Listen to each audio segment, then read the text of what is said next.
चलिए जी, भारत का भूगोल देखते हैं, सॉरी बिहार का भूगोल देखते हैं भाई।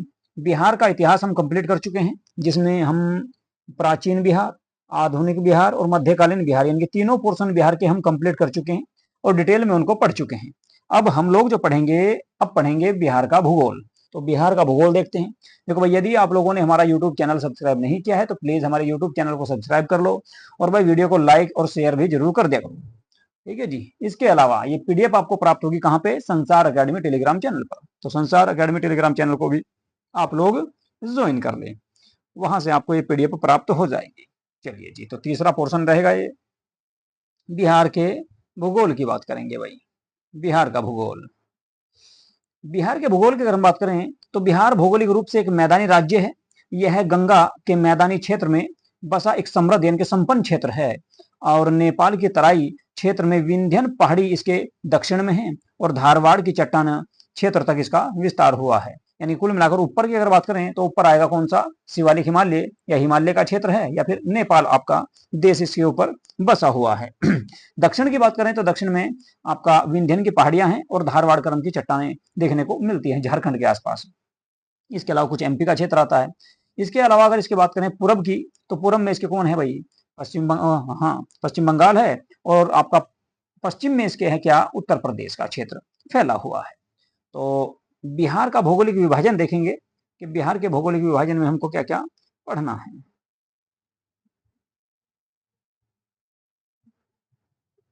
बिहार का भौतिक विभाजन देखेंगे पहले, सॉरी, बिहार का भौतिक विभाजन की बात करें तो पर्वतीय क्षेत्र देखने सबसे पहले, पर्वतीय और तराई क्षेत्र देखेंगे, जिसमें सुमेश्वर की पहाड़ी आ जाएगी, रामनगर दून का क्षेत्र आएगा, और दून घाटी आ जाएगी जो हरिद्वार के अंतर्गत, सॉरी, उत्तराखंड के अंतर्गत आती है। मैदानी क्षेत्र की अगर बात करें तो उत्तरी गंगा का मैदान और दक्षिणी गंगा का मैदान देखना है, यानी कि गंगा के उत्तर में और गंगा के दक्षिण में जो मैदानी क्षेत्र है वो सारा हम इसमें देख लेंगे। इसके बाद कुछ पठार है यहाँ पर, तो पठार भी देख लेंगे। धारवाड़ क्रम की चट्टानों से संबंधित है, और विंध्यन क्रम की चट्टानों से, जो दक्षिणी क्षेत्र में देखने को आपको मिलता है। देखो ये मैं आपको एक बार मैप में दिखा देता हूँ। ऊपर अगर बात करोगे यहाँ पर, ये आपका पश्चिमी चंपारण वाला क्षेत्र है, तो इसमें अगर देखोगे आप यहाँ पर सोमेश्वर श्रेणी है, सोमेश्वर की पहाड़ियां हैं ये, ठीक है, ये यहाँ पर सोमेश्वर की पहाड़ी है, ये दून घाटी कहलाता है इस क्षेत्र को, और इसको बोलते हैं रामनगर, रामनगर दून कहते हैं। तो ये आपका पश्चिमी चंपारण वाले एरिया में है, यानी कि नेपाल और उत्तर प्रदेश से लगा हुआ क्षेत्र है आपका। इसके बाद ये यहाँ पर गंडक नदी है, इसके आप पास देखोगे ये घाघरा नदी है, और ये गंगा, ये मेन नदी जो है गंगा, ये सब इसकी सहायक नदी है। तो गंगा और घाघरा और गंडक के दोआब का क्षेत्र ये वाला कहलाता है। इसके अलावा गंडक कोसी का दोआब इस क्षेत्र को कहेंगे, यानी कोसी और गंडक के बीच का जो मैदानी क्षेत्र है। इसके बाद कोसी और महानंदा के बीच का दोआबी क्षेत्र कहा जाएगा कौन सा? महानंदा, जो आपके पश्चिम बंगाल से आती है, महानंदा है। इसके अलावा यहाँ पर कोसी है, तो इसके बीच का जो क्षेत्र है इसे दोआब कहा जाए, यानी कि दो नदियों के बीच का जो क्षेत्र होता है उसे दोआब के नाम से जाना जाता है। इसके बाद दक्षिण में अगर बात करें तो यहाँ पर ये जो क्षेत्र है आपका झारखंड से लगा हुआ, इसको अंग का मैदान कहा जाता है, और यहाँ पर दक्षिण का पठारी क्षेत्र रहेगा आपका ये। इसके अलावा मगध का मैदान ये रहेगा, और यहाँ पर सोन नदी बहती है आपकी, जो उत्तर प्रदेश से भी होकर आती है। इसके अलावा गंगा सोन का दोआब कहलाएगा, गंगा और सोन के बीच का एरिया जो रहेगा ये सारा, इसको बोलते हैं गंगा सोन का दोआब। चलो जी, तो देखते हैं सबसे पहले पर्वतीय तराई क्षेत्र को। तो पर्वतीय तराई क्षेत्र की अगर बात करें तो इसमें बिहार के उत्तर पश्चिम भाग में हिमालय पर्वत की शिवालिक श्रेणी का भाग अवस्थित है, यानी कि इसके ऊपर आपका शिवालिक श्रेणी का भाग है। इसका कुल क्षेत्रफल की अगर बात करें तो 932 वर्ग किलोमीटर है। इसका विस्तार मुख्य रूप से पश्चिमी चंपारण जिले में है। इसे 3 उपवर्गों में विभाजित किया गया है। पहले को नाम से दिया गया है आपका सोमेश्वर श्रेणी। त्रिवेणी संगम पर नेपाल और बिहार की सीमा निर्धारित करता है ये कौन? सोमेश्वर श्रेणी, जिसकी ऊंचाई 874 मीटर के आसपास लगभग देखने को मिलती है। यह बिहार की सबसे ऊंची चोटी है। तो बिहार की सबसे ऊंची चोटी कौन सी है? सोमेश्वर श्रेणी, सोमेश्वर श्रेणी। रामनगर दून की बात करें अगर, इसका विस्तार हरहा नदी घाटी में है। इस क्षेत्र की अधिकतम ऊंचाई की बात करें तो 240 मीटर है, और दून घाटी की बात करें तो इसका विस्तार सोमेश्वर श्रेणी और रामनगर दून के बीच में हुआ है। इस घाटी को हरहा नदी घाटी भी कहा जाता है, दून घाटी को भाई। चलिए जी, आगे देखेंगे। तो ये थे आपकी कुछ 3 श्रेणियां, सोमेश्वर श्रेणी, रामनगर दून और दून घाटी। अब मैदानी क्षेत्र देख लेते हैं। मैदानी क्षेत्र की अगर बात करें तो ये गंगा के आसपास वाला क्षेत्र देखने को मिलेगा आपको, मैदानी क्षेत्र। बिहार के कुल भूभाग का 96% भाग जो है वो मैदानी भाग का है। इस मैदानी भाग का निर्माण गंगा और उसकी सहायक नदियों के निक्षेप यानी कि आवर्तन या जो उनके द्वारा अवसाद जो काट कर लाया जाता है, रेत वगैरह, उससे हुआ है। इस मैदान के मध्य में गंगा नदी बहती है। गंगा नदी की अवस्थिति के आधार पर इसे दो भागों में बांटा गया है, उत्तरी गंगा मैदान और दक्षिणी गंगा मैदान। तो उत्तरी गंगा मैदान की बात करेंगे सबसे पहले। उत्तरी गंगा मैदान की बात करें तो गंगा नदी के उत्तर में नेपाल सीमा तक इसका विस्तार है। इस मैदान का ढाल उत्तर से दक्षिण की ओर, इनके ऊपर से नीचे की ओर है, और उत्तर पश्चिम से दक्षिण पूर्व की ओर है, यानी पश्चिम बंगाल की ओर। इस मैदानी भाग को 3 दोआबों में बांटा गया है। दोआब मतलब दो नदियों के बीच की भूमि या मैदान को दोआब कहा जाता है। ये सभी दोआब अपने क्षेत्र या जलोढ़ मृदा एवं उर्वरता के लिए बहुत ज्यादा प्रसिद्ध माने जाते हैं। जैसे आपका घाघरा और गंडक नदी के बीच में घाघरा और गंडक का दोआब कहलाता है। इसके अलावा गंडक कोसी के बीच में गंडक कोसी दोआब कहलाएगा, और फिर कोसी महानंदा के बीच में कोसी महानंदा दोआब के नाम से जाना जाता है। तो ये उत्तर भारत का उत्तरी गंगा का मैदान कहलाता है बिहार में। दक्षिणी गंगा मैदान की बात करें तो गंगा से दक्षिण और दक्षिण के पहाड़ी क्षेत्र के मध्य दक्षिण गंगा का मैदान अवस्थित है। उत्तरी गंगा मैदान की तुलना में इसका आकार छोटा है, और इसका निर्माण गंगा के अतिरिक्त पठारी नदियों के अवसाद से भी हुआ है। निक्षेप मतलब अवसाद से भी हुआ है। इस क्षेत्र को 3 वर्गों में बांटा गया है, गंगा सोन का दोआब और मगध का मैदान, इसके अलावा अंग का मैदान जो पश्चिम बंगाल व झारखंड के क्षेत्र से लगा हुआ है। तो ये मैदानी क्षेत्र था भाई, ठीक है, बिहार में। अब बात करेंगे पठार की। तो पठार को अगर देखें तो पठार की बात करें, बिहार के दक्षिणी सीमा पर पठार और पहाड़ी क्षेत्र हैं जो झारखंड से सीमा साझा करते हैं। दक्षिण में स्थित पठारी क्षेत्र में 2 क्रम की चट्टानें अवस्थित हैं। एक तो धारवाड़ क्रम की चट्टानें देखने को मिलेगी, कहां पर, मुंगेर जिले में, जमुई में, नवादा, गया, इन क्षेत्रों में आपको देखने को मिलेगी क्या, धारवाड़ क्रम की चट्टानें। और विंध्यन क्रम की जो चट्टानें हैं वे कैमूर और रोहतास वाले क्षेत्र में देखने को आपको मिल जाएगी। अन्य महत्वपूर्ण तथ्यों की बात कर लेते हैं। बिहार के उत्तरी गंगा मैदान में प्राकृतिक रूप से जलमग्न निम्न भूमि क्षेत्र हैं, जिन्हें चोर कहा जाता है, चोर या मन कहा जाता है। मतलब कि एक तरह से झील है ये। जलमग्न का मतलब है जिन क्षेत्रों में जल भरा हुआ हो उन्हें आपका क्या कहा जाएगा, झील भी कह सकते हैं, या फिर बिहार में इनको चोर या मन कहा जाता है। गंगा के मैदानी बाढ़ क्षेत्र में बनने वाले विशेष आकृतिक क्षेत्र को दियारा कहा जाता है। यानी जिन क्षेत्रों में बाढ़ आती है और बाढ़ से जो एक विशेष आकृति बन जाती है उसको दियारा प्रदेश कहा जाता है। क्या बोलते हैं, दियारा प्रदेश, इसको याद रखना है। उत्तरी गंगा मैदान में कई मन या चोर हैं, गोखुर झीलों के रूप में पाए जाते हैं। गोखुर का मतलब है गाय के खुर के समान झीलों का निर्माण होना। इस तरह से जैसे गाय का खुर होता है, इस तरह से जब किसी झील का निर्माण हो जाता है तो उसको बोलते हैं गोखुर झील, इसको गोखुर झील कहा जाएगा। इस तरह से ये आपका जो इसकी आकृति गाय के खुर के आकार की तरह होती है। दक्षिणी गंगा मैदान के तटबंध से लगे दक्षिण की ओर गहराई वाले क्षेत्र को ढाल कहा जाता है। दक्षिण में जो है, दक्षिण गंगा मैदान में जो तटबंध होते हैं नदियों से लगे हुए, वे दक्षिण की ओर गहराई वाले क्षेत्र को ढाल कहा जाता है। और उत्तरी गंगा मैदान बाढ़ की विभिस्ती के लिए बहुत प्रसिद्ध है। आप सभी देख ही रहे हैं, अभी हाल फिलहाल में कोसी नदी का पानी बहुत तेजी से बढ़ता जा रहा है, तो कोसी के माध्यम से बिहार में बाढ़ लाई जाती है। इसीलिए बिहार को कोसी नदी को बिहार का शोक भी कहा जाता है। बात करेंगे आपका प्रकार, निर्माण काल, क्षेत्र और विशेषताएं। जो चट्टानें हैं, धारवाड़ क्रम की चट्टानें प्री कैम्ब्रियन काल की मानी जाती हैं, जो मुंगेर में है, जमुई, नवादा, गया और राजगीर आदि क्षेत्रों में देखने को मिलती हैं। विशेषता की बात करें तो बिहार में सबसे प्राचीन पहाड़ी क्षेत्र यही है आपका, कौन सा, धारवाड़ क्रम की चट्टानों का जो है ये मिलेगा आपको झारखंड से लगा हुआ। विंध्यन क्रम की चट्टानें प्री कैम्ब्रियन काल की ही है, कैमूर और रोहतास वाले क्षेत्र में है। दूसरी प्राचीन पहाड़ी क्षेत्र इसको माना जाता है। यहाँ से सीमेंट उद्योग यानी कि चूना पत्थर की प्राप्ति होती है, बहुत ज्यादा प्रसिद्ध है ये सीमेंट उद्योग के लिए क्षेत्र। इसके अलावा बात करें टर्शियरी काल में क्या हुआ, टर्शियरी क्रम की चट्टानें मिलेगी आपको पश्चिमी चंपारण में, जिनकी आपका प्लेस्टोसीन काल में इनका निर्माण हुआ। और ये पश्चिमी चंपारण यानी कि यूपी से लगा हुआ, यूपी और नेपाल से लगा हुआ जो क्षेत्र है, सोमेश्वर की पहाड़ियां हैं। इसके अलावा यहाँ पर दून घाटी है और रामनगर दून है, तो ये क्षेत्र सारा है। इससे नवीन पहाड़ी क्षेत्र है, ये सबसे नवीन क्षेत्र पहाड़ी माना जाता है। शिवालिक हिमालय का भाग इसको माना जाता है। सोमेश्वर की पहाड़ियों को। इसके अलावा क्वार्टरनरी चट्टान, ये भी आपकी प्लेस्टोसीन एवं होलोसीन काल में इसका निर्माण हुआ। ये गंगा का मैदान माना जाता है, यानी कि हिमालय से बाद में इसका निर्माण हुआ। बिहार का अधिकांश भाग मैदानी है और कृषि के लिए सबसे उपयुक्त माना जाता है। तो ये कुछ प्रमुख विशेषताएं थी। अब बात करेंगे बिहार की जलवायु की। जलवायु की अगर बात करें तो किसी भी क्षेत्र के दीर्घकालीन मौसम की औसत दशाओं को जलवायु कहा जाता है, कि वहां का मौसम कैसा है उसी को जलवायु कहते हैं। बिहार की जलवायु उपोष्ण कटिबंधीय या मानसूनी जलवायु मानी जाती है। तो याद रखना है उपोष्ण, जबकि भारत की जलवायु कैसी है, उष्ण कटिबंधीय, लेकिन बिहार की कैसी है, उपोष्ण, यानी कि सर्दी और गर्मी, गर्म और ठंडे का दोनों का मिक्सचर जो मिश्र जो रूप होता है, मिश्रण जो होता है उसी को बोलते हैं उपोष्ण कटिबंध या मानसूनी जलवायु इसको कहा जाता है। किसी क्षेत्र की जलवायु विभिन्न कारकों से प्रभावित होती है। बिहार में जलवायु को प्रभावित निर्धारित करने वाले कुछ प्रमुख कारक हैं, उनके बारे में थोड़ी सी बात कर लेते हैं एक बार। अवस्थिति, यानी कि उपोष्ण क्षेत्र है यहाँ पर। इसके अलावा हिमालय में उत्तर में हिमालय पर्वत की अवस्थिति है, जिस कारण ज्यादा ठंडा भी नहीं है। बंगाल की खाड़ी से दूरी है थोड़ी सी, इसलिए जो है बहुत ज्यादा वर्षा भी नहीं होती। ऊंचावच मतलब ऊंचा नीचा क्षेत्र है। इसके अलावा मानसून का प्रभाव भी अत्यधिक यहाँ से देखने को पड़ता है। तो बिहार के उत्तरी भाग व दक्षिणी भाग के भौगोलिक दशाओं में अंतर का क्या कारण है, तो भूगोलवेताओं ने बिहार की जलवायु को अलग अलग प्रकार से वर्गीकृत किया है, अलग अलग भागों में इसको बांटा है, उत्तरी बिहार को और दक्षिणी बिहार को।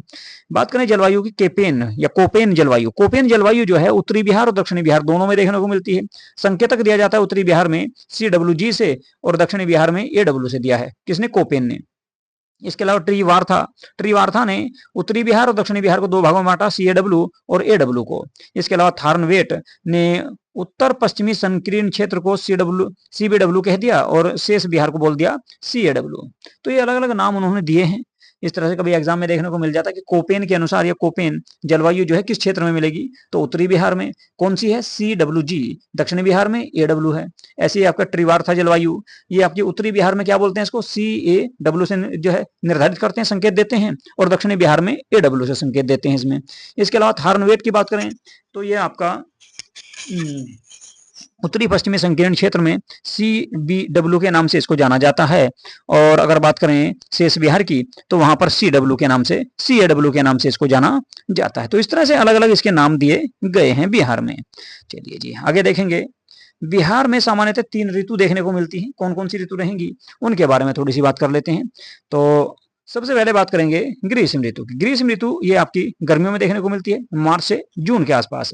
तो जब सूर्य उत्तरायण यानी कि उत्तर की ओर जाता है, उत्तर की ओर विषुवत रेखा से उत्तरायण की स्थिति होती है, तब तापमान में वृद्धि से वायुदाब में कमी आने लगती है। यह मार्च से मध्य जून की स्थिति देखने को मिलती है। इस मौसम में पश्चिमी और मध्य बिहार में गर्म हवाएं चलती है, जिनको लू कहा जाता है। उत्तर प्रदेश में और बिहार में इनको लू बोलते हैं, गर्म हवाओं को। जबकि बंगाल में कहेंगे कालवैसाखी। इस मौसम में तापमान 32 डिग्री सेल्सियस या उससे ज्यादा देखने को मिलता है। जबकि सबसे गर्म स्थान जो है वो गया होता है, वहां पर 47 डिग्री सेल्सियस के आसपास तापमान आपको देखने को मिलेगा। तो कुल मिलाकर गया में सबसे ज्यादा गर्मी होती है इस समय।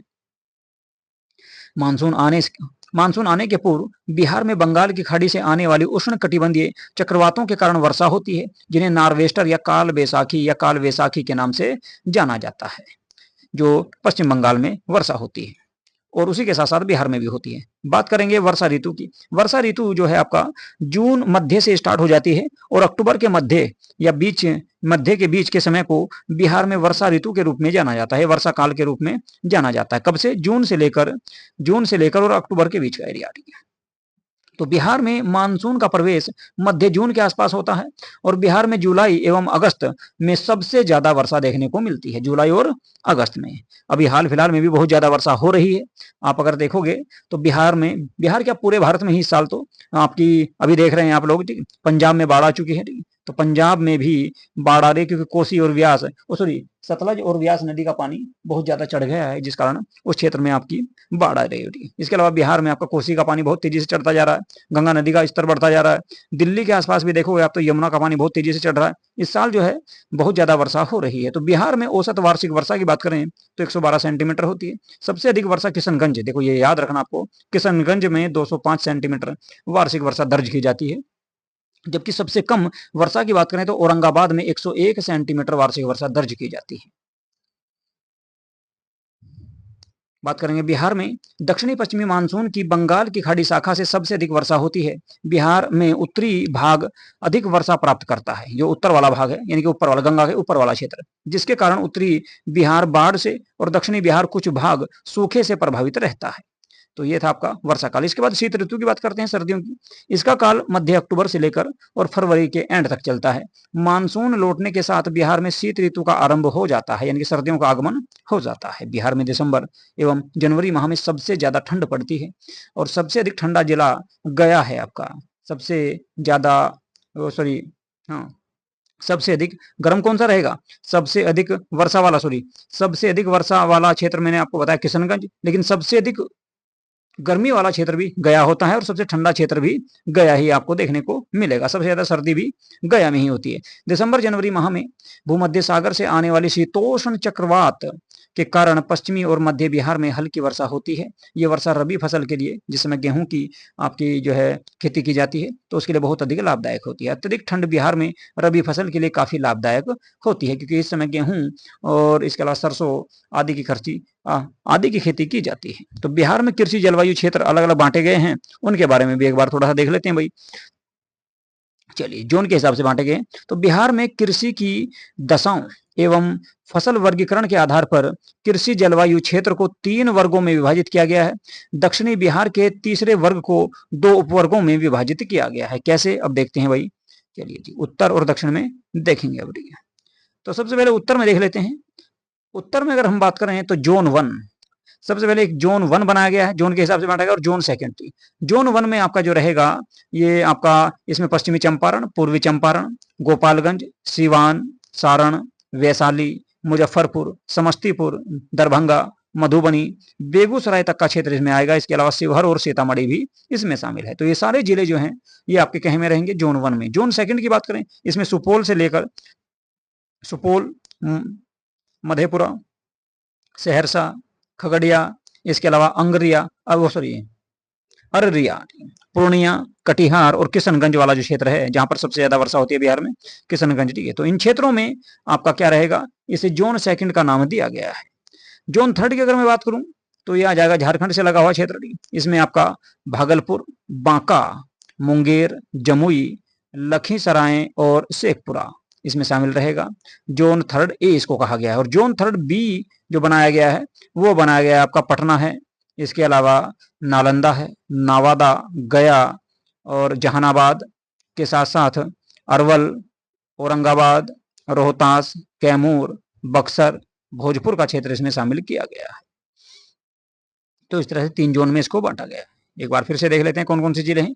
जोन 1 में 13 जिले हैं। 13 जिले कौन कौन से हैं भाई?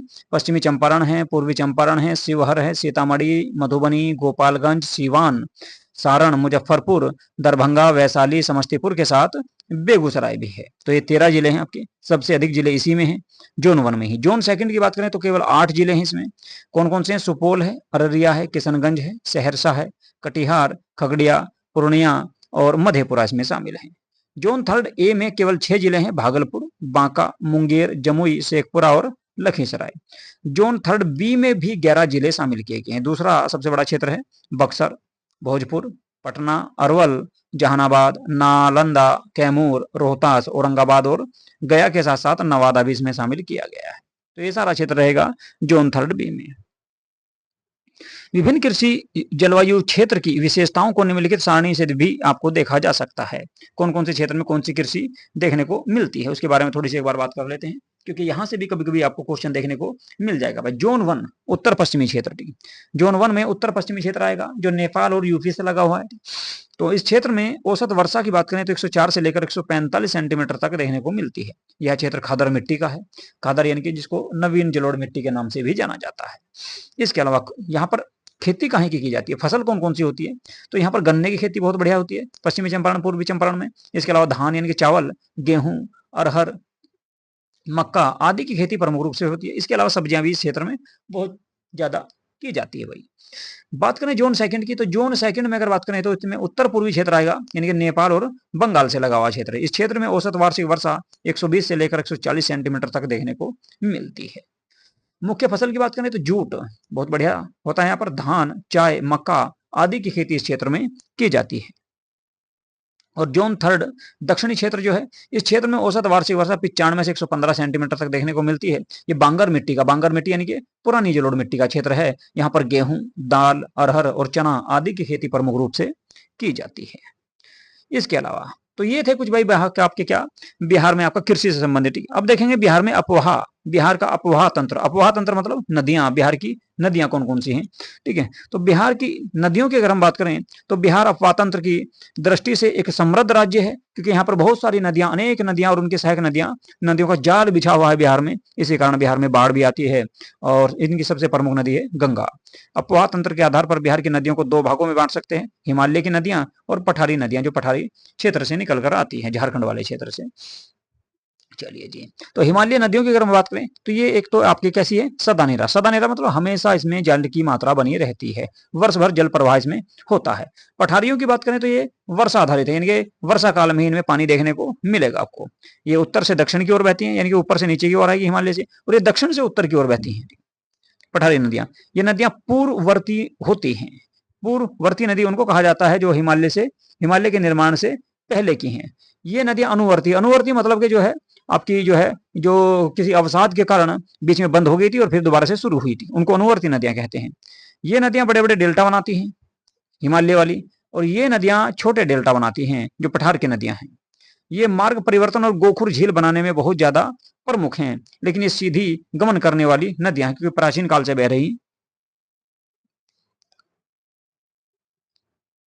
हिमालय की नदियों की बात करें तो अत्यधिक जल संग्रहण के कारण बाढ़ का कारण बनती है, बहुत ज्यादा बाढ़ आती है, और इनमें बाढ़ आने की बहुत कम संभावना होती है। तो हिमालय कौन कौन सी भाई, गंगा है, गंडक है, कोसी है, महानंदा है, बागमती है। ये कुछ ऐसी नदियां हैं जो हिमालय से निकलकर आती हैं। पठारी क्षेत्र की बात करें तो सोन है, पुनपुन है, फल्गु है, अजय आदि प्रमुख नदियां हैं। ठीक है, एक बार इनको मैप में देख लेते हैं, फिर इनको डिटेल से पढ़ेंगे हम लोग। ठीक है, तो ये आप जो देख रहे हैं यहाँ पर, ये गंगा नदी है, उत्तर प्रदेश से आती है और बलिया से जो है एंटर कर जाती है बिहार में। तो ये गंगा नदी है बीच में सारी, ठीक है, और फिर बंगाल में चली जाती है, झारखंड होते हुए बंगाल में चली जाएगी। तो उत्तर से अगर बात करें, इसमें घाघरा आकर मिलती है, गंडक मिलती है, फिर बूढ़ी गंडक है, बागमती है, कमला नदी है, कोसी है। कोसी के अलावा एक मेची है जो आपकी महानंदा में आकर मिलती है, और महानंदा है। तो ये कुछ प्रमुख नदियां हैं उत्तर बिहार में। दक्षिणी बिहार की बात करें, पठार से जो निकलती है कर्मनाशा है, इसके अलावा सोन है, पुनपुन है, निरंजना है, फल्गु है। इसी की एक सहायक नदी है मोहाना, मोहाना है। इसके अलावा किऊल है और अजय है, ठीक है, यहाँ पर अजय है भैया, ठीक है, ये अजय नदी है, ठीक है। तो ये कुछ प्रमुख नदियां देखने को मिल जाएगी आपको। चलिए जी, एक बार इनके नदियों के बारे में थोड़ा सा देख लेते हैं, फिर डिटेल से इनके बारे में पढ़ेंगे। तो गंगा नदी, इसका उद्गम होता है गंगोत्री से। गंगोत्री उत्तराखंड में जो उत्तरकाशी में है, वहां से इस नदी का उद्गम होता है, ठीक। लेकिन पहले ये आपकी भागीरथी के नाम से बहती है, उसके बाद अलकनंदा आकर इसमें मिल जाती है तो गंगा बन जाती है। इसके बाद ये बंगाली खाड़ी में जाकर गिर जाती है। 445 इसकी किलोमीटर लंबाई है बिहार में। वैसे भारत में बात करोगे तो 2525 किलोमीटर है, 2525 किलोमीटर इसकी लंबाई मानी जाती है टोटल भारत में।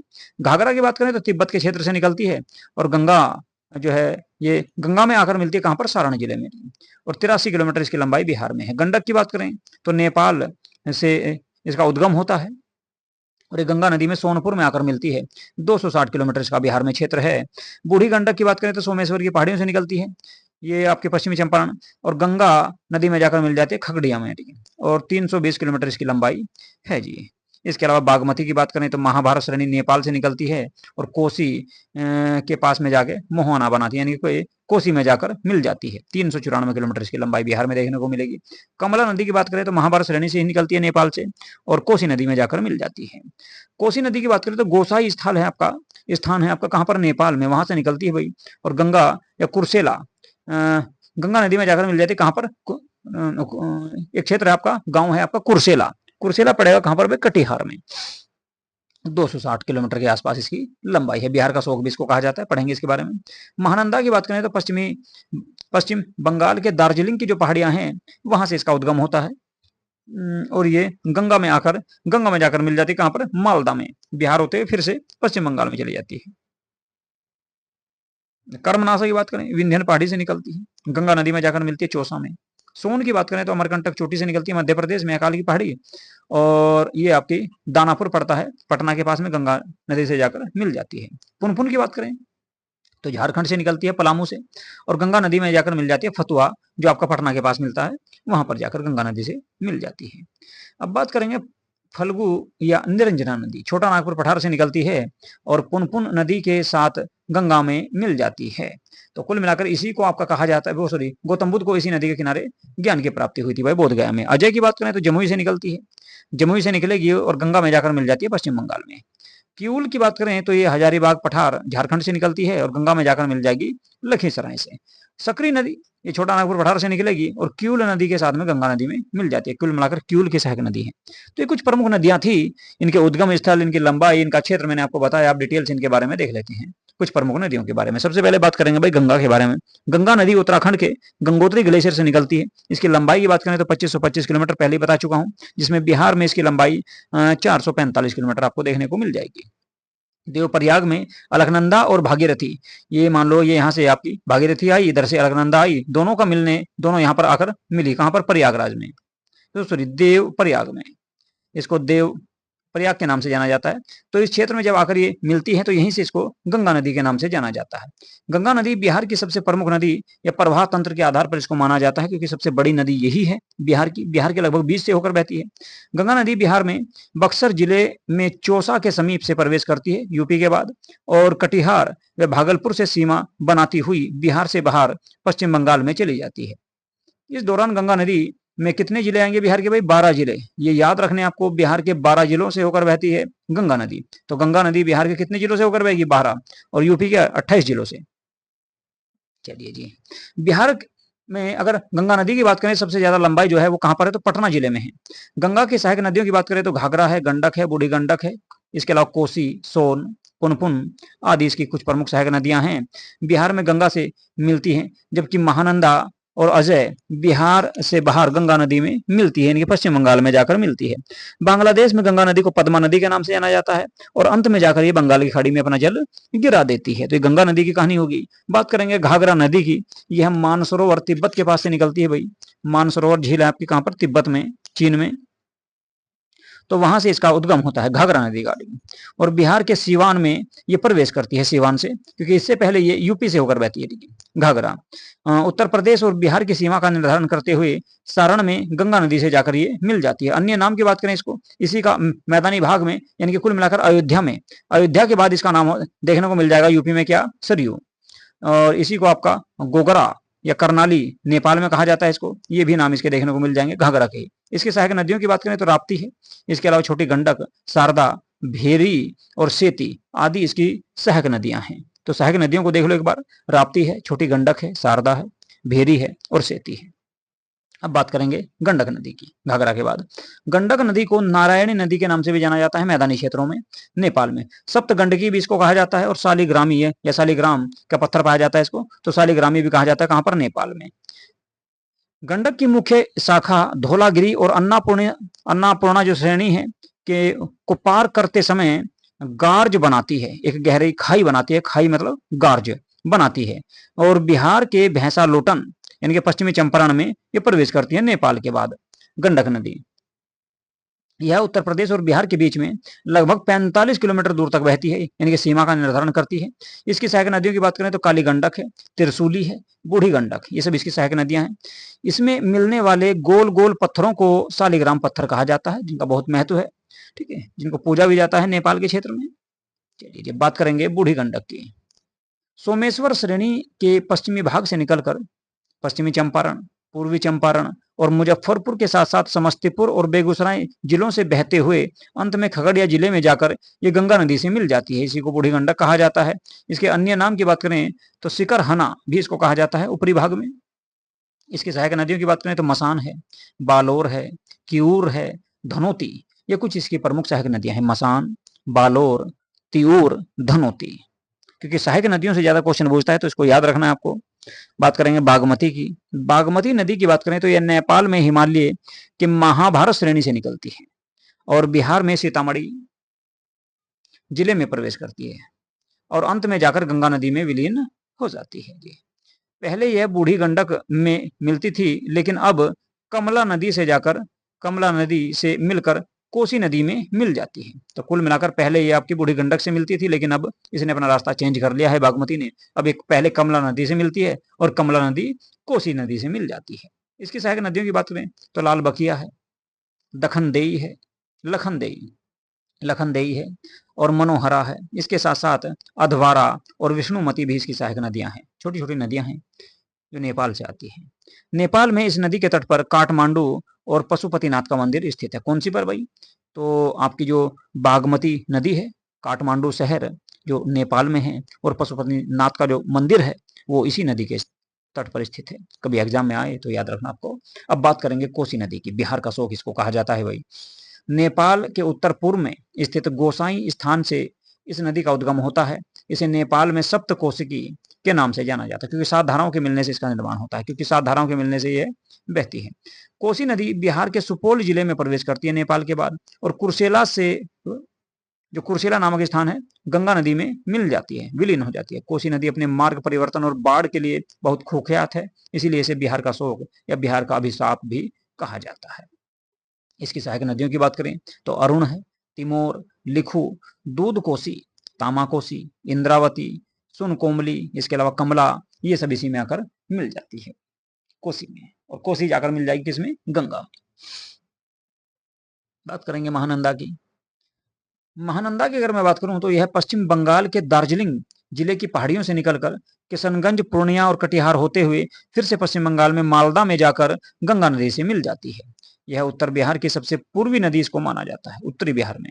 इसकी सहायक नदियों की बात करें तो पेनोर है, नागर है, बालासर है और मेची है। ये कुछ प्रमुख सहायक नदियां हैं महानंदा की, पेनोर, नागर, बालासार, मेची। अब बात करते हैं कर्मनाशा की, यानी कि दक्षिणी बिहार में आ जाते हैं। दक्षिणी बिहार में उत्तर प्रदेश के बॉर्डर पर एक नदी बहती है जिसका नाम है कर्मनाशा। इसकी उत्पत्ति विंध्यन पहाड़ी से हुई थी, और यह बिहार और उत्तर प्रदेश की सीमा निर्धारित करते हुए चौसा, आपका बक्सर जिले में पड़ता है। चौसा का युद्ध भी हुआ था हुमायूं और शेरशाह सूरी के बीच। चौसा में गंगा नदी से जाकर मिल जाती है। इसी नदी में गिरा था कौन भाई? कौन? इसी नदी में गिर गए थे आपके कौन? हुमायूं, मुगल वंश के शासक। और ऐसा कहा जाता है कि कर्मनाशा नदी जो है एक अपवित्र नदी है, इसमें जो नहा लेता है उसके कर्मों का नाश हो जाता है। यह दक्षिण बिहार के सबसे पश्चिमी नदी है, दक्षिण बिहार की सबसे पश्चिमी नदी है जो एक अपवित्र नदी मानी जाती है। तो बिहार में दोनों ऑप्शन है, पवित्र नदी भी है कर्मनाशा, और सॉरी, अपवित्र नदी कर्मनाशा है और पवित्र नदी गंगा तो है ही आपकी। सोन नदी की बात करें तो यह मध्य प्रदेश के अमरकंटक पहाड़ी के मैकाल श्रेणी से निकलती है, और यह रोहतास बिहार में, रोहतास बिहार और गढ़वा जिले जो झारखंड का है, दोनों के बीच से बहते हुए बिहार में प्रवेश करती है। तो गढ़वा जिला आपका झारखंड का है और रोहतास आपका बिहार का, इन दोनों के बीच से होकर बहती है। रोहतास व भोजपुर की पूर्वी सीमा बनाते हुए मनेर, दानापुर जो पटना के पास पड़ता है, में गंगा नदी से जाकर मिल जाती है सोन नदी। सोन नदी में सोने के कण भी पाए जाते हैं, इसलिए इसको सोन नदी कहा जाता है। यमुना के बाद गंगा की दूसरी सबसे दक्षिणी सहायक नदी माना जाता है किसको? सोन को भाई। इसकी प्रमुख नदियों की बात करें तो रिहंद है, कन्हार है, उत्तरी कोयल है। सोन नदी पर डेहरी बांध है, कहां पर? रोहतास में, बिहार के रोहतास में जिले में डेहरी बांध है, और इंद्रपुरी बैराज बनाया गया रोहतास में ही। इसके अलावा बाण सागर बांध है मध्य प्रदेश में। सोन नदी पर बने नहरों से रोहतास, भोजपुर के शुष्क मैदानी क्षेत्रों को बिहार का मुख्य चावल उत्पादक क्षेत्र बनाया गया है, क्योंकि यहाँ से पानी की पूर्ति होती है। बिहार के आपके रोहतास और भोजपुर वाले क्षेत्र में यहाँ से नहर निकालकर सिंचाई का पानी यहाँ से प्राप्त होता है। ठीक है जी। तो सोन नदी का बिहार में बड़ा महत्व रहा है। आपका कौन कौन से जिलों में? रोहतास और भोजपुर के क्षेत्र में। बात करें पुनपुन की, तो यह झारखंड के पलामू जिले के छोटा नागपुर पठार से निकलती है, बिहार में जो पलामू जिला है, तथा बिहार के औरंगाबाद और जहानाबाद से होते हुए फतुहा में जाकर गंगा नदी से मिल जाती है। इसकी प्रमुख सहायक नदियों की बात करें तो मोरहर, मादर और दरधा। मोरहर, मादर, दरधा, ये कुछ इसकी सहायक नदियां हैं। यह दक्षिण बिहार की दूसरी प्रमुख नदी मानी जाती है पुनपुन को। पहली किसको मानेंगे? सोन को। फल्गु की बात करें, यह हजारीबाग पठार से निकलने वाली लीलाजन या निरंजना के नाम से भी इसको जाना जाता है, निरंजना तथा मोहाना नदियों के मिलने से बनती है। तो लीलाजन और मोहाना दो नदियां आकर मिलती हैं, उनसे ही जाकर बनेगी कौन सी? फल्गु नदी। इसी को निरंजना भी कहा जाता है, लीलाजन को ही।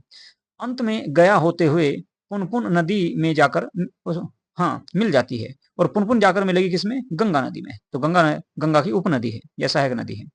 गंगा में फल्गु के पास विष्णु पद मंदिर स्थित है। गया में फल्गु नदी के किनारे पर विष्णु पद मंदिर है, जहां पितृपक्ष के दौरान लाखों की संख्या में हिंदू धर्म के लोग तीर्थ यात्रा करने के लिए आते हैं, या पिंड दान करते हैं, या पितृपक्ष करते हैं। फल्गु नदी पर भारत का सबसे बड़ा रबड़ डैम गयाजी डैम बनाया गया है। फल्गु नदी के किनारे ही आप सभी जानते हैं गौतम बुद्ध को महाज्ञान की प्राप्ति हुई थी, पीपल वृक्ष के नीचे। तो बिहार की नदियों के किनारे कुछ प्रमुख स्थल हैं, शहर हैं, उनके बारे में थोड़ी सी एक बार बात कर लेते हैं। देख लेते हैं कौन कौन से वे शहर हैं जो बिहार में नदियों के किनारे बसे हुए हैं। तो नदियों के किनारे कौन कौन से शहर हैं उनके बारे में एक बार देखेंगे भाई। सबसे पहले बात करेंगे पटना की। तो पटना शहर जो है वो गंगा नदी के किनारे है। मोकामा ये भी गंगा नदी के किनारे है। मुंगेर गंगा नदी के किनारे है। भागलपुर गंगा के किनारे। बक्सर गंगा के किनारे। ठीक है, तो ये सारे के सारे पटना, मोकामा, मुंगेर, भागलपुर सब कहाँ है? गंगा नदी के किनारे है, और बक्सर तक। छपरा की बात करें तो घाघरा नदी के किनारे पर है। हाजीपुर की बात करें तो गंडक नदी के किनारे पर है, गंडक नदी के किनारे पर स्थित है। सोनपुर की बात करें तो गंडक नदी के किनारे पर है। मुजफ्फरपुर आपका बूढ़ी गंडक नदी के किनारे है। खगड़िया की बात करें तो बूढ़ी गंडक के किनारे पर है। समस्तीपुर भी बूढ़ी गंडक के किनारे पर है। और दरभंगा की बात करें तो बागमती नदी जो पड़ती है उसके किनारे पर है। गया की बात करें तो फल्गुया निरंजना के तट पर स्थित है, और फतुहा पड़ता है आपका गंगा नदी और पुनपुन नदी के संगम पर, यानी कि दोनों के तट पर। तो ये कुछ प्रमुख नदियों के किनारे शहर थे। अब बात करेंगे परियोजनाओं की।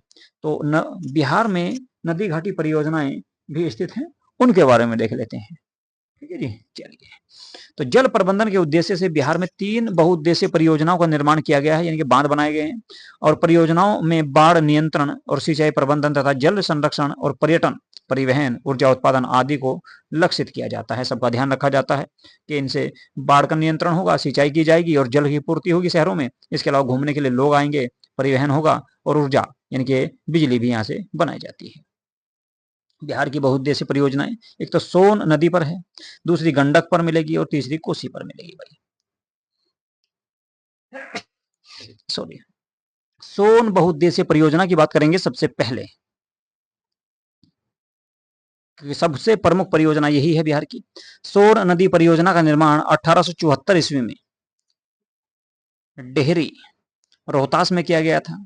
यह बहुउद्देशीय परियोजना नदी परियोजना बिहार की सबसे पुरानी यानी कि सबसे पहली और प्रथम नदी घाटी परियोजना मानी जाती है। डेहरी में बारून के पास एक गांव है, बारून के पास सोन नदी पर बांध बनाकर दो नहरें दोनों किनारे से निकाली गई है। यानी कि सोन नदी के दोनों ओर से 2 नहर निकाली गई। एक को कह दिया गया पूर्वी सोन नहर।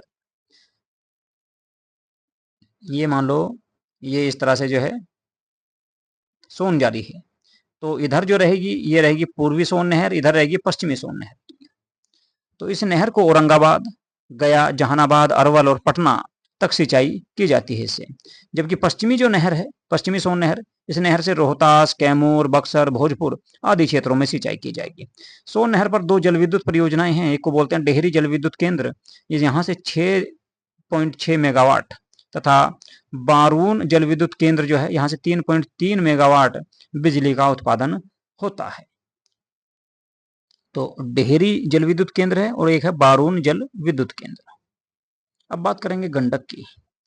गंडक बहुउद्देशीय परियोजना ये उत्तरी बिहार में मिलेगी आपको। गंडक परियोजना भारत और नेपाल की संयुक्त परियोजना है। इसका लाभ बिहार, उत्तर प्रदेश और नेपाल को मिलता है।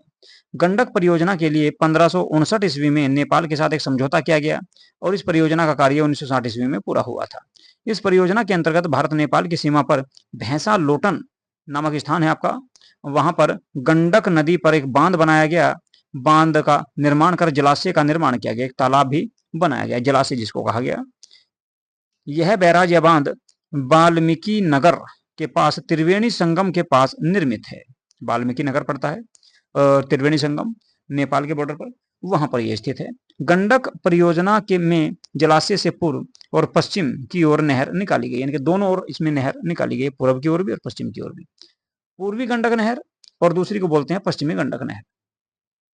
तो पूर्वी गंडक नहर की बात करें सबसे पहले। पूर्वी नहर 3 भागों में विभाजित की गई, तिरहुत, त्रिवेणी और दोन नहर के नाम से जानी जाती है।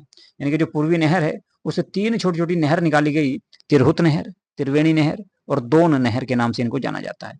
तिरहुत, त्रिवेणी और दोन नहर से पश्चिमी चंपारण, पूर्वी चंपारण, मुजफ्फरपुर और वैशाली के क्षेत्र में सिंचाई की जाती है। जबकि पश्चिमी नहर जलाशय से नेपाल होकर निकलती है, यानी कि नेपाल से निकलती है और नेपाल में सिंचाई के अतिरिक्त, यानी कि नेपाल में भी सिंचाई होती है इससे, इसके अतिरिक्त निकलने वाली सहायक नहरों से उत्तर प्रदेश का गोरखपुर पड़ेगा, देवरिया है, और बिहार में पड़ेगा आपका सीवान, सारण का जो क्षेत्र है, यहाँ पर सिंचाई होती है। इस परियोजना के तहत पूर्वी नहर पर 15 मेगावाट का जल विद्युत केंद्र स्थापित किया गया है। इसी प्रकार का विद्युत केंद्र पश्चिमी नहर पर भी बनाया गया है। तो पूर्वी और पश्चिमी दोनों नहरों पर बांध भी बनाए गए हैं, जहां से जल विद्युत, हाँ, बिजली की पूर्ति होती है। बात करेंगे कोसी बहुउद्देश्य परियोजना की। कोसी की बात करें तो कोसी जो है बिहार का शोक इसको कहा जाता है, और पानी की मात्रा इसमें कभी कभी बहुत ज्यादा आ जाती है। जैसे अभी हाल फिलहाल में आप देखोगे तो बहुत ज्यादा पानी की मात्रा इससे अभी आ रही है अभी फिलहाल। चलिए जिसके बारे में बात कर लेते हैं, कोसी के बारे में। कोसी परियोजना भारत एवं नेपाल की संयुक्त परियोजना है। इस परियोजना की स्थापना 1953 ईस्वी में की गई थी। इस परियोजना में 1954 ईस्वी में इसको लागू किया गया। इस परियोजना को नेपाल के साथ में समझौता हुआ था 53 में, और 54 में इसको लागू कर दिया गया। इस परियोजना के तहत हनुमान नगर बैराज पड़ता है नेपाल में, जलाशय का निर्माण किया गया वहां पर, और यह परियोजना 1965 ईस्वी में पूरी हुई थी जाकर भाई। 54 में शुरू हुई और 65 में जाकर इसको पूरा किया गया। कोसी पर निर्मित जलाशय से पूर्वी और पश्चिमी की ओर नहरों का निर्माण किया गया है, जिनको पूर्वी कोसी नहर और पश्चिमी कोसी नहर के नाम से भी जाना जाता है। तो पूर्वी कोसी नहर की अगर बात करें, पूर्वी कोसी नहर इसे अररिया, सुपोर और पूर्णिया आदि क्षेत्रों में से सिंचाई होती है, यानी कि पश्चिम बंगाल तक। और पश्चिमी कोसी नहर की बात करें तो इससे दरभंगा, मधुबनी, सुपौल, बेगूसराय आदि क्षेत्रों में से सिंचाई होती है। अब बात करें जलप्रपात की। जलप्रपात मतलब झरने, वाटरफॉल। जब नदी की ढाल में अकस्मात परिवर्तन आने से नदी तीव्र वेग से पहाड़ से नीचे की ओर गिरती है तो उसे जलप्रपात कहते हैं। कुल मिलाकर जब पहाड़ी क्षेत्र से ऊपर से नीचे पानी गिरता है नदियों का, तो उसी को झरना या वाटरफॉल कहा जाता है, सिंपल सी भाषा में। जलप्रपात देख लेते हैं कौन कौन से बिहार में हैं। तो एक आपका ककलोत जलप्रपात है, मोस्ट इंपोर्टेंट है, एग्जाम में आता है कई बार। ककलोत जलप्रपात आपका नवादा जिले में है भाई। दुर्गावती जलप्रपात रोहतास जिले में है, और ये बिहार का सबसे ऊंचा जलप्रपात है। कर्मनासा जलप्रपात ये आपका बक्सर जिले में है। धुआं कुंड जलप्रपात सासाराम रोहतास जिले में है। मंझर कुंड जलप्रपात ये भी सासाराम रोहतास में है। और जियार कुंड जलप्रपात भोजपुर में है। तेलहर कुंड जलप्रपात कैमूर जिले में देखने को मिल जाएगा। तो ककलोत को आपको देखना है, ककलोत बहुत ज्यादा एग्जाम में आता है। इसके अलावा धुआं कुंड जलप्रपात आपको देखना है, सासाराम रोहतास में है। और मंझर कुंड जलप्रपात सासाराम में है। जियार कुंड भोजपुर में है, और तेलहर कुंड आपका कैमूर में है। दुर्गावती की बात करें तो सबसे ऊंचा है रोहतास में है, इसको भी आपका देख लेना भाई। चलिए झील की बात कर लेते हैं। तो झील की बात करें तो कांवर झील मोस्ट इंपोर्टेंट है। कांवर झील रामसर साइड घोषित किया गया इसको भाई, ठीक है। तो कांवर झील है आपकी बेगूसराय में। गोगा बिल या गोघा झील कटिहार में है। कुशेश्वर झील की बात करें तो दरभंगा में है। घोड़ा कटोरा झील की बात करें राजगीर नालंदा में स्थित है। अनुपम झील की बात करें तो कैमूर में है।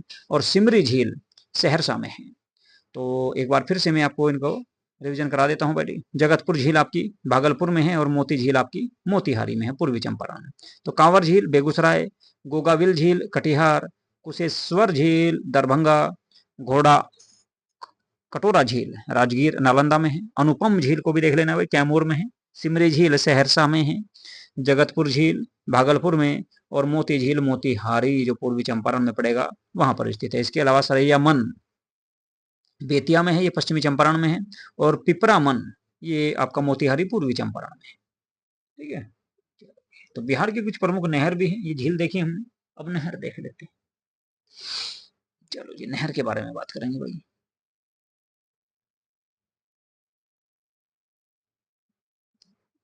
नहर देखिए भाई, त्रिवेणी नहर है। त्रिवेणी नहर ये कहां से निकाली गई, तो गंडक नदी से निकाली गई थी।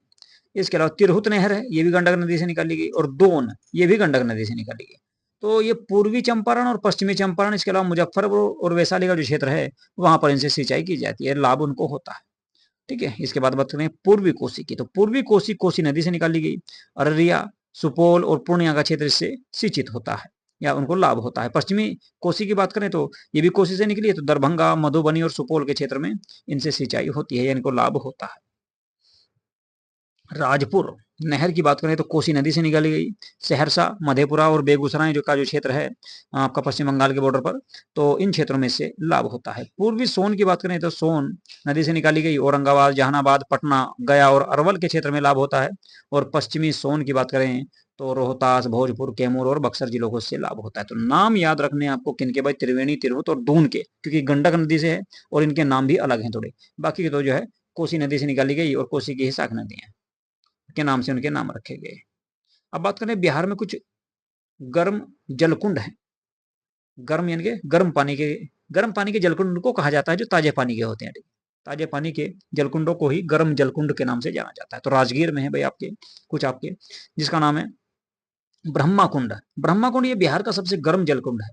इसके अलावा सप्तधारा कुंड, मखदूम कुंड और गोमुख कुंड भी है आपका राजगीर में ही। सूर्य कुंड और नानक कुंड भी राजगीर में देखने को मिल जाएगा आपको। मुंगेर की बात करें तो मुंगेर में लक्ष्मण कुंड, रामेश्वर कुंड, जन्म कुंड, श्रृंगार ऋषि कुंड और पंचतर कुंड के साथ साथ सीता कुंड, ऋषि कुंड, भीम कुंड और भरारी कुंड भी यहाँ से आपको देखने को मिल जाएगा। गया में आपका एक ही कुंड है, आपका अग्नि कुंड इसको कहा जाता है। तो ये कुछ प्रमुख कुंड हैं जो ताजे पानी के गर्म क्षेत्र हैं या गर्म पानी के क्षेत्र इनको माना जाता है। बिहार बात करें बिहार में मिट्टी की, बिहार में मिट्टी की बात कर लेते हैं। चलो भाई एक मिनट थोड़ा सा रह रहा है। चलिए, बिहार में अगर मैं बात करूं मिट्टी की, तो बिहार में जो है अनेक प्रकार की मिट्टी देखने को मिलेगी आपको। चलिए बिहार की मिट्टी देख लेते हैं। तो पृथ्वी के ऊपरी जो सतह होती है, ऊपरी जो परत होती है, ऊपरी परत पर फैले मोटे, मध्यम और बारीक कार्बनिक व अकार्बनिक मिश्रित कणों को ही मिट्टी के नाम से जाना जाता है। आप सभी से परिचित हैं। मृदा का निर्माण या मिट्टी का निर्माण चट्टानों के टूटने फूटने और इसमें भौतिक और रासायनिक परिवर्तन के फलस्वरूप इसका निर्माण होता है। मृदा के निर्माण में स्थलाकृति, वर्षा, आर्द्रता, तापमान, प्राकृतिक वनस्पतियां आदि भी इसमें मिली हुई होती है। इन सब का इसमें रोल होता है या भूमिका होती है। मृदा के अध्ययन की अगर बात करें तो मृदा के अध्ययन को मृदा विज्ञान या पेडोगोजी के नाम से जाना जाता है। विश्व मृदा दिवस मनाया जाता है 5 दिसंबर को। बिहार एक मैदानी भाग है या राज्य है जहां पर लगभग 90% क्षेत्र जलोढ़ या अपोड़ या कछारी मिट्टी के नाम से इसको जाना जाता है। जो मिट्टी मिलेगी कैसी, जलोढ़ मिट्टी या अपोड़ मिट्टी या फिर कछारी मिट्टी भी इसको कहा जाता है।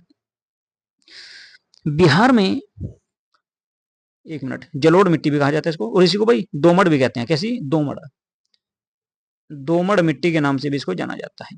दोमड़ मिट्टी भी कह देते हैं इसको। तो बिहार में मिट्टी को उत्तर बिहार और दक्षिणी बिहार दो भागों में विभाजित किया गया है। तो उत्तरी बिहार की मिट्टी और दक्षिणी बिहार की मिट्टी। उत्तरी बिहार की अगर बात करें तो यहाँ पर पर्वत पादीय मिट्टी देखने को मिलेगी और इसके अलावा तराई मिट्टी देखने को मिलेगी, पुरानी जलोढ़ मिलेगी यानी कि भांगर, और खद्दर मिट्टी, नवीन जलोढ़ मिट्टी देखने को मिलती है। जबकि दक्षिणी बिहार की बात करें तो ढाल मिट्टी मिलेगी, कगारी मिट्टी मिलेगी, पुरानी जलोढ़ यानी कि करेल या केवाल इसको कहा जाता है, ये मिट्टी देखने को मिलती है। और लाल पीली मिट्टी जिसको बलथर मिट्टी के नाम से भी जाना जाता है बिहार में, तो ये मिट्टी देखने को मिलेगी। इन सभी के बारे में बात करेंगे। चलिए जी, सबसे पहले देखते हैं उत्तर बिहार की मिट्टी। उत्तर बिहार की मिट्टी की अगर हम बात करें तो उत्तर बिहार में मिट्टी का निर्माण हिमालय से निकलने वाली नदी जैसे गंडक है, गंगा है, बूढ़ी गंडक है, कोसी है, महानंदा है आदि की सहायक नदियों के द्वारा उत्तर बिहार की मिट्टी का निर्माण हुआ है, जिसे 4 भागों में बांटा गया है। नंबर 1 पर है आपका पर्वतपादीय मिट्टी। पर्वतपादीय मिट्टी उसे कहा जाएगा जो आपकी बिल्कुल हिमालय के लगी हुई क्षेत्र से होगी। यह मिट्टी पश्चिमी चंपारण के उत्तरी पश्चिमी भाग में सोमेश्वर श्रेणी के आसपास देखने को मिल जाएगी, यानी कि पहाड़ी क्षेत्रों में। इस क्षेत्र में अधिक वर्षा के होने के कारण मिट्टी में अधिक नमी देखने को मिलती है और ये अधिक उपजाऊ भी होती है, इसीलिए गन्ने की खेती होती है इस क्षेत्र में भाई। यह मिट्टी मुख्य रूप से धान और गन्ने की खेती के लिए अनुकूल होती है। कैसी, पर्वतपाती मिट्टी। चलिए तराई मिट्टी की बात करें तो तराई मिट्टी जो है, इस मिट्टी का विस्तार बिहार के उत्तरी सीमा पर पश्चिमी चंपारण से लेकर पूर्व में किशनगंज तक देखने को मिलेगा, यानी कि 5 से 7 किलोमीटर चौड़ी पट्टी ये आपको देखने को मिल जाएगी शिवालिक हिमालय की तराई में।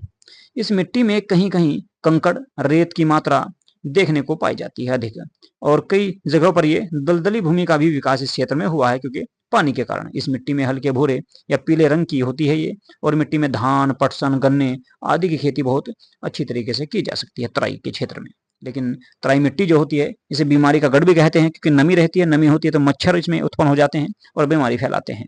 पुरानी जलोढ़ की बात करें, बांगर मिट्टी इसको कहते हैं भाई, पुरानी जलोढ़ मिट्टी। इस मिट्टी का विकास उन क्षेत्रों में होता है जहां पर बाढ़ का पानी प्रतिवर्ष नहीं पहुंच पाता।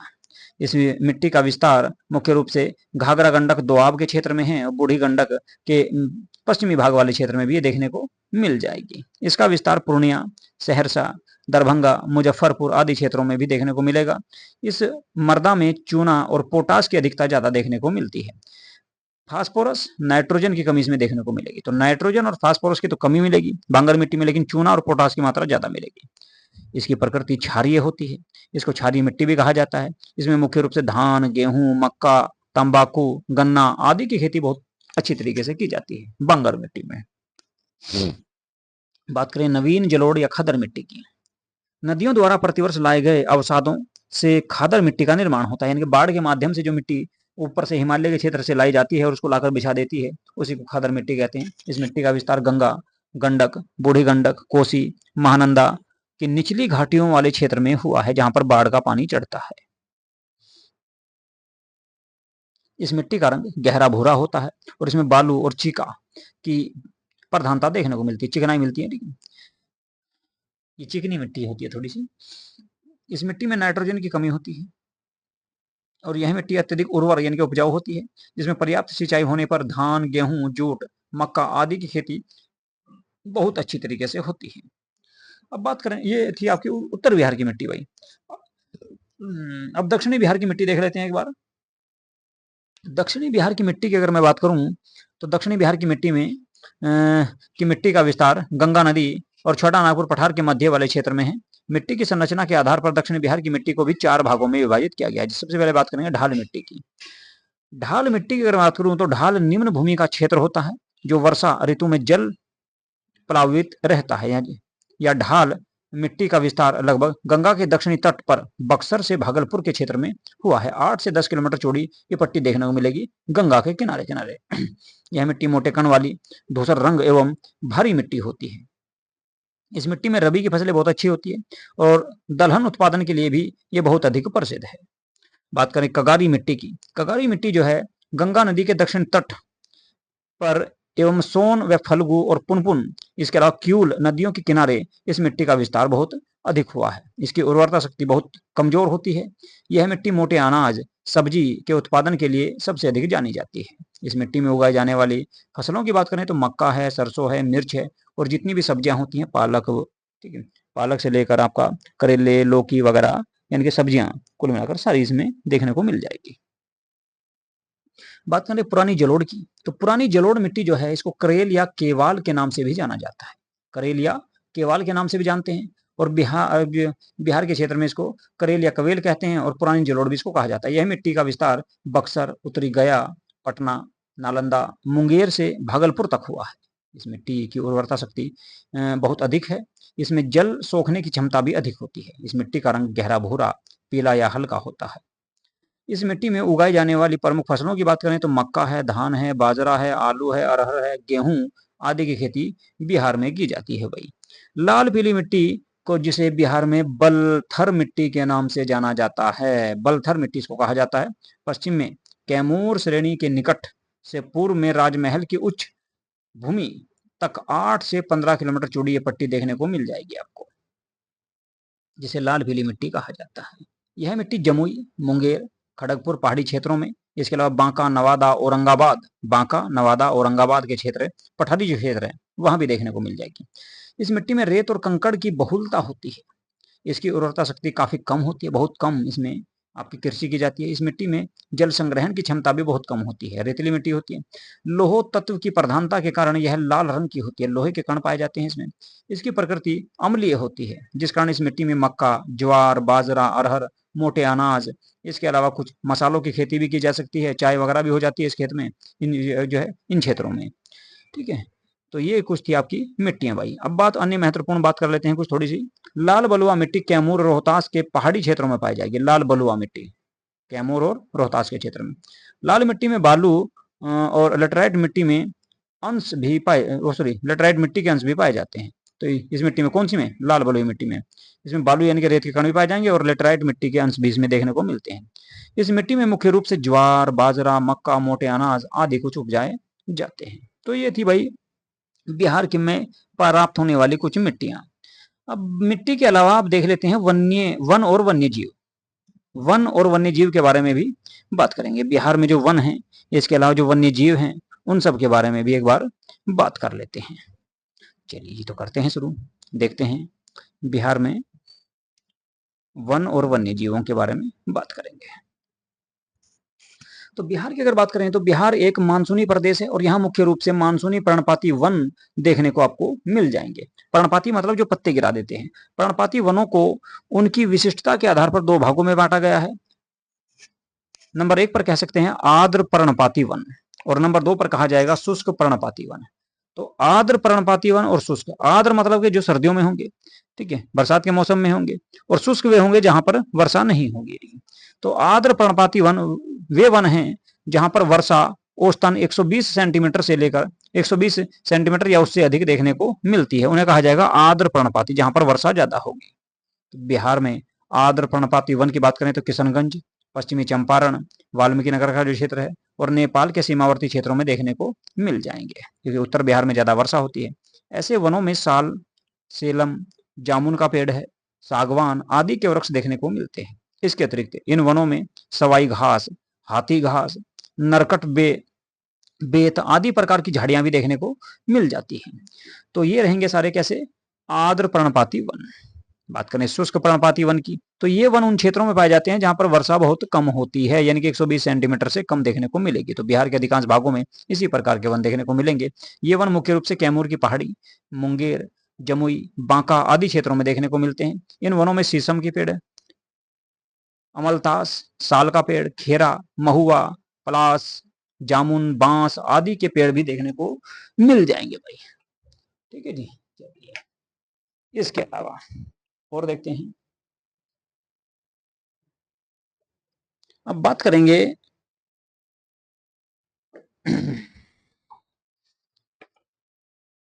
नीचे देखते हैं जी आपका बिहार के वन्यजीव अभ्यारण्य। तो बिहार के वन्यजीव अभ्यारण्य देखेंगे भाई कौन कौन से बिहार में वन्यजीव अभ्यारण्य हैं। तो बिहार में जो वन्यजीव अभ्यारण्य हैं, कुल मिलाकर अगर बात करें तो बिहार में एक तो राष्ट्रीय उद्यान है भाई और 12 वन्यजीव अभ्यारण्य है।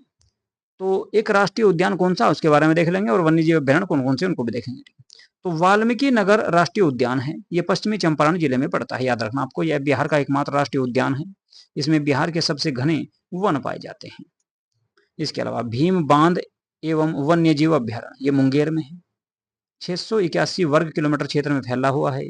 यहाँ पर तेंदुआ, भालू, सुअर, मगरमच्छ के लिए बहुत ज्यादा प्रसिद्ध है क्षेत्र। गौतम बुद्ध पक्षी विहार की बात करें तो गया में है, 259 वर्ग किलोमीटर क्षेत्र में फैला हुआ है। कांवर झील वन्यजीव अभ्यारण्य ये आपका बेगूसराय में है और 63 वर्ग किलोमीटर क्षेत्र में फैला हुआ क्षेत्र है। साइबेरियाई पक्षियों का आश्रय स्थल इसको माना जाता है। रामसर सूची में शामिल होने वाला ये बिहार का एकमात्र या सबसे पहला आपका रामसर साइट है भाई, या स्थल है, आर्द्र भूमि है। कैमूर वन्यजीव अभ्यारण्य की बात करते हैं तो ये रोहतास में है। 1784 वर्ग किलोमीटर का क्षेत्र है और बिहार का सबसे बड़ा वन्यजीव अभ्यारण्य इसको माना जाता है। नागी बांध पक्षी विहार ये जमुई में है। 1.92 वर्ग किलोमीटर क्षेत्र में फैला हुआ है। सबसे छोटा अभ्यारण्य इसी को माना जाता है। तो सबसे बड़ा कैमूर है, सबसे छोटा नागी है। नकटी डैम वन्यजीव अभ्यारण्य जमुई जिले में है। 3.33 वर्ग किलोमीटर क्षेत्र में फैला हुआ। पंत वन्यजीव अभ्यारण्य नालंदा राजगीर में है। 35.84 वर्ग किलोमीटर क्षेत्र में फैला हुआ है। उदयपुर वन्यजीव अभ्यारण्य की बात करें तो पश्चिमी चंपारण में है। 8.87 वर्ग किलोमीटर क्षेत्र में फैला हुआ। और वाल्मीकि वन्यजीव अभ्यारण्य की बात करें तो पश्चिमी चंपारण में 880 वर्ग किलोमीटर क्षेत्र में फैला हुआ है। बिहार का एकमात्र बाघ आरक्षण या इसके अंदर आरक्षित क्षेत्र है। कुशेश्वर स्थान पक्षी वन्यजीव अभ्यारण्य दरभंगा में, याद रखना, 291 वर्ग किलोमीटर क्षेत्र में फैला हुआ है और साइबेरियाई पक्षियों के लिए यह प्रमुख स्थल माना जाता है। विक्रमशिला डॉल्फिन वन्य जीव अभ्यारण्य भागलपुर में है, 60 किलोमीटर क्षेत्र में फैला हुआ है। गंगा नदी में मुंगेर से भागलपुर तक भारत के पहले डॉल्फिन अभ्यारण्य के रूप में इसको जाना जाता है। बरेला सलीम अली पक्षी अभ्यारण्य, बरेला सलीम पक्षी अभ्यारण्य की बात करें तो वैशाली में है, जो पक्षियों के लिए प्रसिद्ध है। अब वन स्थिति या वन स्थिति रिपोर्ट 2021 की बात कर लेते हैं थोड़ी सी एक बार भाई, ठीक है। भारत एवं बिहार वन स्थिति रिपोर्ट प्रति 2 वर्ष पर भारतीय वन संरक्षण द्वारा जारी की गई है। सर्वप्रथम ये रिपोर्ट आपकी 1987 में जारी की गई थी, और 1921 की रिपोर्ट की अगर श्रृंखला की बात करें तो ये 17वीं रिपोर्ट थी। 2023 में इसकी आपकी 18वीं रिपोर्ट आ चुकी है, ठीक है। तो दूर संवेदी उपग्रह रिसोर्ट सेट 2 से प्राप्त आंकड़ों के आधार पर इसकी सर्वे किया गया है। थोड़ा सा इसका अगर जो है इसका भाई देखो 2023 वाले के बारे में बता दूंगा मैं, क्योंकि 2021 के इस पार्ट में 2021 का दिया गया है, वो 2023 के बारे में दूसरे पार्ट में दिया गया, उसमें मैं आपको बताऊंगा इसके बारे में, ठीक है। तो इसको हम थोड़ा सा छोड़ देते हैं।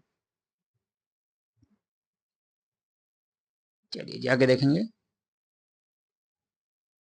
अन्य महत्वपूर्ण तथ्यों की बात कर लेते हैं, थोड़ा सा ये देख लेते हैं। हाँ ठीक है। संजय गांधी जैविक उद्यान पटना, ये 153 एकड़ क्षेत्र में फैला हुआ है। यह उद्यान गेंडा प्रजनन के लिए एशिया का सबसे बड़ा प्रजनन केंद्र माना जाता है। तो संजय गांधी जैविक उद्यान इसका नाम है, ये पटना में है। जनवरी 2021 में बिहार के पहले राजकीय पक्षी उत्सव कलरव का आयोजन जमुई के नागी नकटी पक्षी अभ्यारण्य में किया गया था। राजगीर में जू सफारी की स्थापना की गई थी, और बिहार में डॉल्फिन रिसर्च सेंटर पटना में स्थित है। डॉल्फिन दिवस आपका 5 अक्टूबर को मनाया जाता है, डॉल्फिन दिवस। बाघ गणना रिपोर्ट 2018 के अनुसार बिहार में बाघों की संख्या की अगर बात करें तो 31 है। अब बिहार में आपदा प्रबंधन को देख लेते हैं जी। तो अब देखेंगे भाई बिहार में आपदा प्रबंधन, चलिए जी। तो बिहार में आपदा प्रबंधन देख लेते हैं। बिहार एक मैदानी राज्य है जहां की मुख्य आपदा बाढ़ है। यहाँ पर सबसे ज्यादा आपदा बाढ़ की देखने को मिलेगी।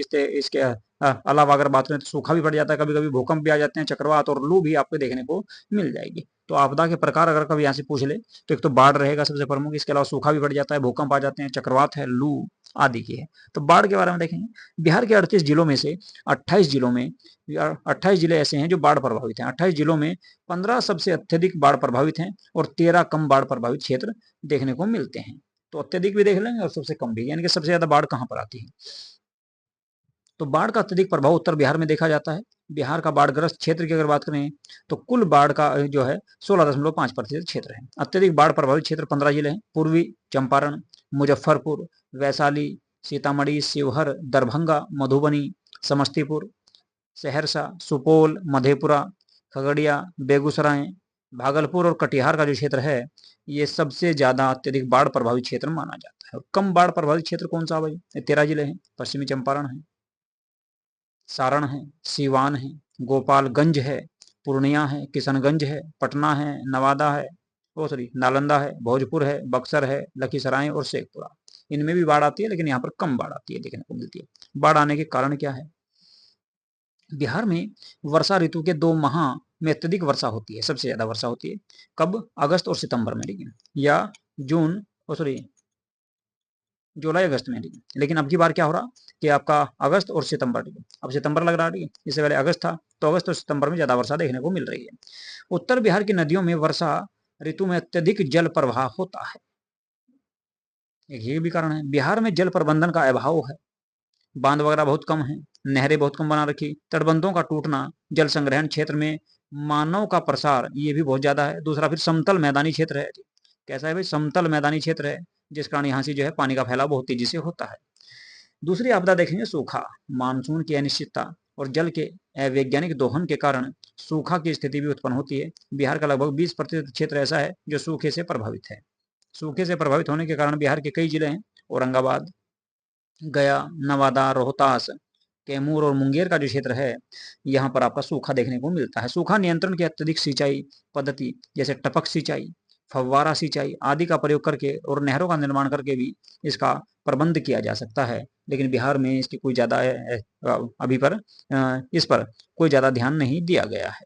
भूकंप की बात करें तो बिहार की भौगोलिक अवस्थिति हिमालय के समीप होने के कारण यहाँ भूकंप की संभावना बहुत ज्यादा देखने को मिलती है। बिहार के अलग अलग क्षेत्रों में को भूकंप की संभावना के आधार पर विभिन्न जोन में जोन 5, जोन 6 और जोन 3 में विभाजित किया गया है। तो जोन 5 जो है अत्यधिक प्रबलता वाला है और यहाँ पर सबसे ज्यादा भूकंप देखने को मिलते हैं।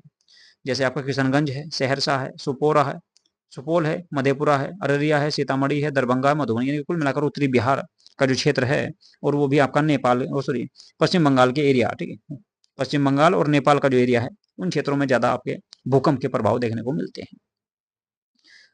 जोन 4 में आएगा मध्यम प्रबलता देखने को मिलती है, पूर्वी चंपारण है यानी कि यूपी से लगा हुआ, पश्चिमी चंपारण, सारण, वैशाली, पटना, सिवान और शिवहर के क्षेत्र में। जोन 3 में जहां पर बहुत कम संभावना है, गया में, औरंगाबाद में, रोहतास, कैमूर, बक्सर, भोजपुर और मुंगेर, इन क्षेत्रों में बहुत कम आपको देखने को मिलेंगे भूकंप के क्षेत्र। सबसे ज्यादा 5 जोन सबसे खतरनाक है इन तीनों में और सबसे कम आपका 3rd वाला रहेगा। चक्रवात की बात कर लेते हैं। बिहार भौगोलिक रूप से समुद्र तटीय राज्य नहीं है, इनके समुद्र से बहुत दूर है, लेकिन बंगाल की खाड़ी के समीप होने के कारण बिहार में चक्रवात जैसी आपदाएं भी कभी कभी देखने को मिल जाती है। बंगाल की खाड़ी में उत्पन्न होने वाले चक्रवात पश्चिम बंगाल और झारखंड से होते हुए बिहार के सीमावर्ती जिलों को प्रभावित करते हैं। चक्रवात से मुख्य रूप से बिहार के पूर्वी जिले जैसे आपका किशनगंज है, पूर्णिया है, भागलपुर है, कटिहार है, अररिया है, इन जिलों में देखने को मिलती है चक्रवात का प्रभाव। उनसे तूफान वगैरह बहुत तेजी से आते हैं। चक्रवात में मूसलाधार वर्षा और तेज हवाओं से जान माल को बहुत ज्यादा नुकसान देखने को मिलता है। ठीक है भाई, इसके बाद बात करेंगे सेदाई फ्रेमवर्क और बिहार। जापान के सेदाई शहर में मार्च 2015 में आपदा जोखिम में कमी लाने के लिए तीसरा संयुक्त राष्ट्र विश्व शिखर सम्मेलन आयोजित किया गया था। कहां पर भाई? जापान के सेदाई में। कब? 2015 में, मार्च 2015 में। इस सम्मेलन में आपदा जोखिम में कमी लाने से संबंधित 7 प्रमुख लक्ष्य निर्धारित किए गए थे। कितने? 7। भारत ने 1 जून 2016 को सेदाई फ्रेमवर्क को अपनाया, यानी कि इसमें शामिल हुआ, और बिहार भारत का पहला राज्य बना जो इसमें शामिल हुआ, जिसने सेदाई फ्रेमवर्क से संबंधित कार्य योजना को लागू किया था। तो ये भाई आपका हमने पढ़ा क्या? हमने पढ़ा है आपका आज बिहार का भूगोल। बिहार के भूगोल के बाद अब बात करेंगे बिहार की अर्थव्यवस्था की। ठीक है, तो बिहार की इकोनॉमी देखेंगे। ठीक है जी, तो बिहार का भूगोल हम लोग कंप्लीट कर चुके हैं, तो बिहार का इतिहास भी कंप्लीट कर चुके हैं और बिहार का भूगोल भी कंप्लीट कर चुके हैं। तो अब देखना है बिहार का इतिहास। तो चलिए बिहार का इतिहास देखते हैं भाई। ठीक है, चलो जी।